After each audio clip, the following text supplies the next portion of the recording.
Supreme কোর্টের রায় কর্মচ্যুত হয়েছেন ২৬,০০০-এর কাছাকাছি শিক্ষক। চাকরি চলে যাওয়ায় অথৈ জলে পড়েছেন কর্মচ্যুত শিক্ষকরা।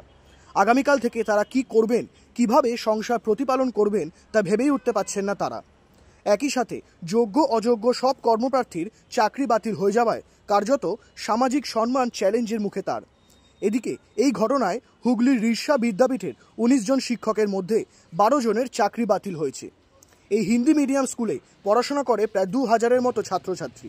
আগামীকাল থেকে স্কুল কি করে চালাবেন তা বুঝে উঠতে পারছেন না স্কুলের প্রধান শিক্ষক। তিনি বলেন, এই ধরনের রায় তারা আশা করেননি সুপ্রিম কোর্টের কাছ থেকে। আজকের দিনটিকে তিনি বাংলা শিক্ষার জগতের কালো দিন হিসাবে চিহ্নিত করতে চেয়েছেন। এই বিষয় ওই স্কুলের প্রধান শিক্ষক রোশন কুমার মাল জানান, আমাদের স্কুলে ২,০০০-এর উপরে ছাত্রছাত্রী এবং শিক্ষক শিক্ষিকার সংখ্যা ছিল ১৯। সেই ১৯-এর মধ্যে ১২ জন শিক্ষক শিক্ষিকা এই সুপ্রিম কোর্টের এই রায়ের ফলে তারা চাকরি হারা হয়েছে। এবং এর ফলে আমার স্কুলের যা অবস্থা আমি নিজে বুঝতে পারছি না যে আমি গার্জেন বা স্টুডেন্টস তাদেরকে নিয়ে আমার কাছে এখন যা রিসোর্সেস অ্যাভেলেবেল তাদেরকে নিয়ে কীভাবে আমি কাল থেকে আমি স্কুল করব। আমার স্কুলটা পুরোপুরি বন্ধ হওয়ার সম্মুখীন হয়ে গেছে। সবথেকে বড়ো কথা দুর্ভাগ্যজনক এই রায়টা, কেননা এসএসসি নিজের ওয়েবসাইটে যে লিস্ট তারা প্রকাশিত করেছিল সেই লিস্টে আমাদের স্কুলের একজনও শিক্ষক শিক্ষিকার নাম ছিল না। যেখানে ওনারা প্রকাশিত করেছিলেন যে অ্যাকচুয়াল অবটেন্ড মার্কস এটা, আর ম্যানিপুলেটেড মার্কস এটা, তার মধ্যে আমার স্কুলের আমার সহকর্মী তাদের কারোর নাম ছিল না। কিন্তু খুবই দুর্ভাগ্যজনক, আজকে সকালেও যখন আমি স্কুলে আসি আমি পজিটিভ মাইন্ড ফ্রেম নিয়ে আসি যে আমাদের স্কুলে যারা আছেন তারা স্বমহিমায় তারা চাকরি করে বেরাবেন, মাথা উঁচু করে তারা বাঁচবেন এবং সুপ্রিম কোর্ট একটা ভালো জাজমেন্ট দেবে।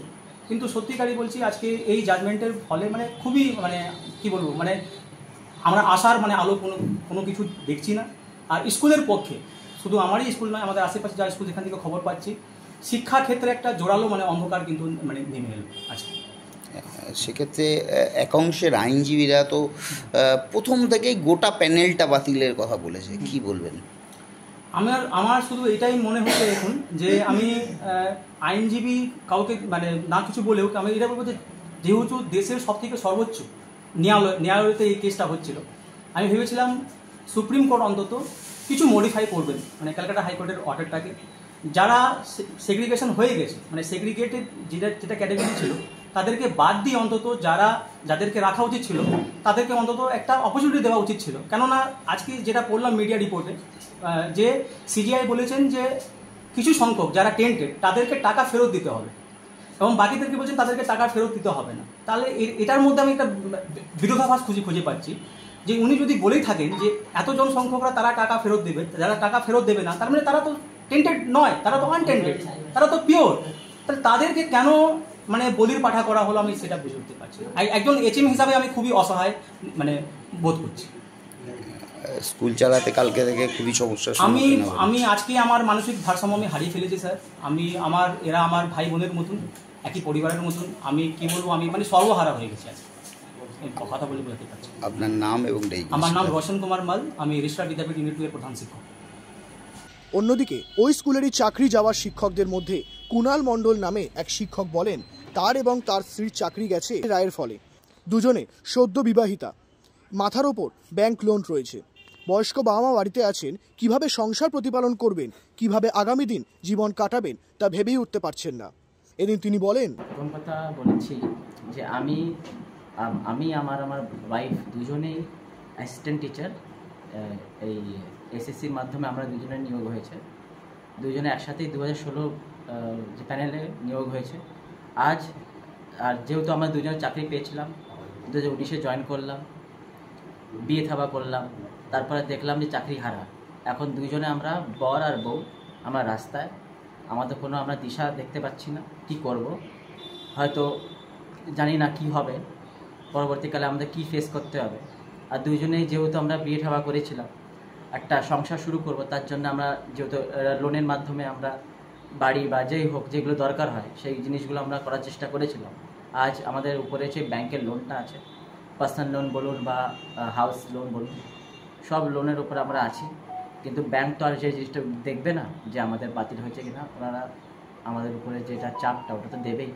তাছাড়া নতুন যেটা পরীক্ষা, তখন আমরা নতুন ছিলাম, আমরা একটা চাকরি পাওয়ার একটা আমাদের মনের মধ্যে একটা যেটা ইচ্ছা ছিল, সেই জিনিসটা এখন আর হবে না, এটা পারবো না, চাইলেও পারবো না।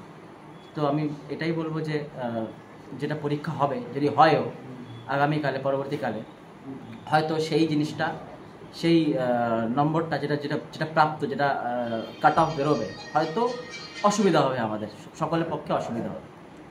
এই ছাত্রছাত্রীদের এতদিন পড়িয়েছেন স্কুলে, তাদের ছেড়ে চলে যেতে হচ্ছে, কি বলবেন এটা নিয়ে? হ্যাঁ, যেটা রায়দান বেরিয়েছে সুপ্রিম কোর্ট দিয়ে, ওই কোর্ট রায়দানের হিসাবে এটাই দেখছি যে ওনারা যে বললেন যে হাইকোর্টের রায়টাই নেওয়া হবে, আর সেই হিসাবে আমরা স্কুল ছাড়া, চাকরি ছাড়া মানে স্কুল ছাড়া, এটাই আমাদের আর কোনো রাস্তা দেখছি না।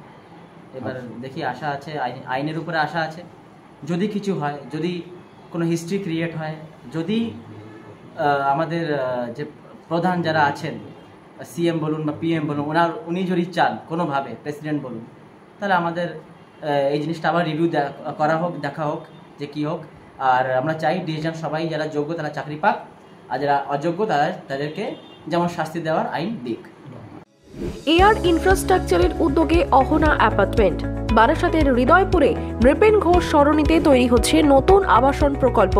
থাকছে একগুচ্ছ বিশেষ সুবিধা, লিফট থেকে শুরু করে ডিপ টিউবওয়েল, এছাড়াও থাকছে সাউন্ড প্রুফ জেনারেটর এবং কার পার্কিং এর সুবিধাও। এখানে 2 এবং 3 BHK ফ্ল্যাট রয়েছে, এছাড়াও থাকছে আরও একগুচ্ছ বিশেষ সুবিধা। বিস্তারিত জানতে ফোন করুন স্ক্রিনে দেওয়া ফোন নম্বরে। সাধ্যের মধ্যে স্বাদ পূরণ।